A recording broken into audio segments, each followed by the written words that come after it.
Let's look at the components that we will be using for this experiment. Here is the impeller, and the impeller is kind of a fan, which now we can see there are 5 fans here. It is attached to the motor, and it has got wires. Since it is a DC motor, there are only 2 wires, positive and negative. This is the case to which we will be adding the weights, and there's a compartment in it which we'll be using to add weights. Here is the impeller, a quick look at it. There is a hole in the bottom which will be connected to the motor. This is the base of the experiment, and these are there are 3 pieces similar to this. We will be attaching them together to create a seesaw kind of a setup for the experiment.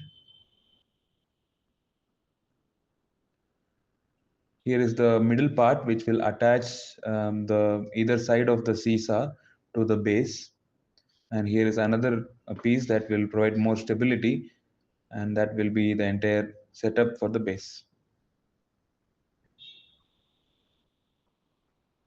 We have these stainless steel weights that we will be using to balance one side of the seesaw. On the other side will be the impeller and the setup. We will look at the assembly in detail in the next video.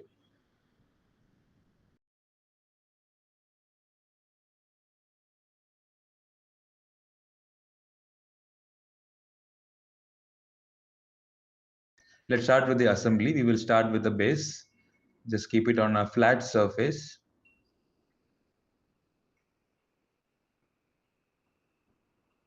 To the base, we will attach the piece to which the seesaw setup will be attached to.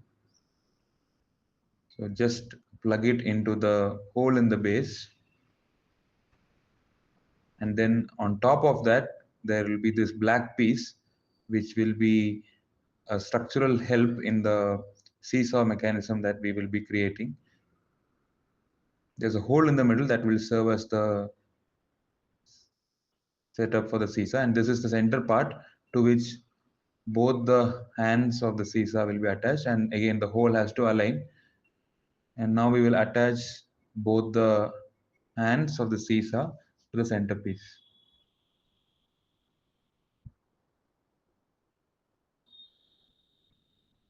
Similarly, we will attach it to the other end as well.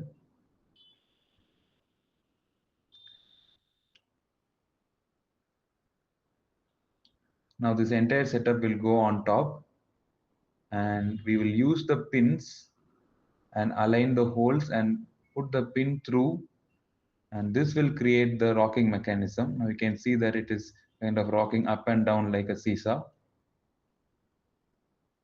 On one side of it, we are going to attach the weights, and the casing for the weights can just be plugged into one side of the seesaw. There's a hole for that. And on the other side, we will have the impeller setup to be exact. And if you see there, there's a hole there in the motor, and that will go to the other end of the seesaw.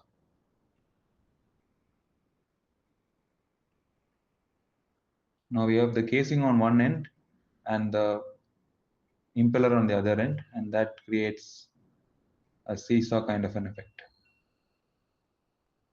Now we are going to insert the weights to the left hand side to kind of balance the setup. You can see that depending on the weight, you can see that the seesaw is tipping to one side. Now we will do the experiment next. Now the experiment is set up. The motor in the impeller is now connected to a power source. Now you can see that the impeller is down. That means that it is heavy. Now for it to come up, it has to generate some kind of a lift so that it flies and it comes up, and the weight on the left hand side goes down. Now when we turn on the motor, we'll have to see if the impeller is able to generate lift using Coanda effect. Coanda effect coming from the curved surface that is attached to the impeller. If the impeller generates lift, then the right hand side where the impeller is will go up, and the left hand side where the weights are will go down. This means that the right hand side impeller is generating lift using Coanda effect. Let's see how.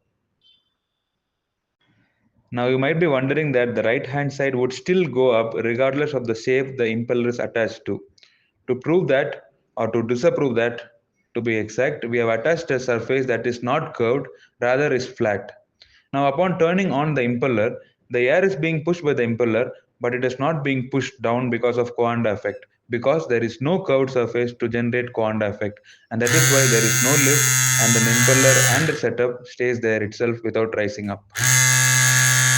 Here I have a setup. It's a turbine that sucks air from the sides and pushes it to the outside. Now I have attached it to the paper, which is because of gravity is curved downwards, and you can see that it is kind of in a curved surface. Now the air that is coming out of it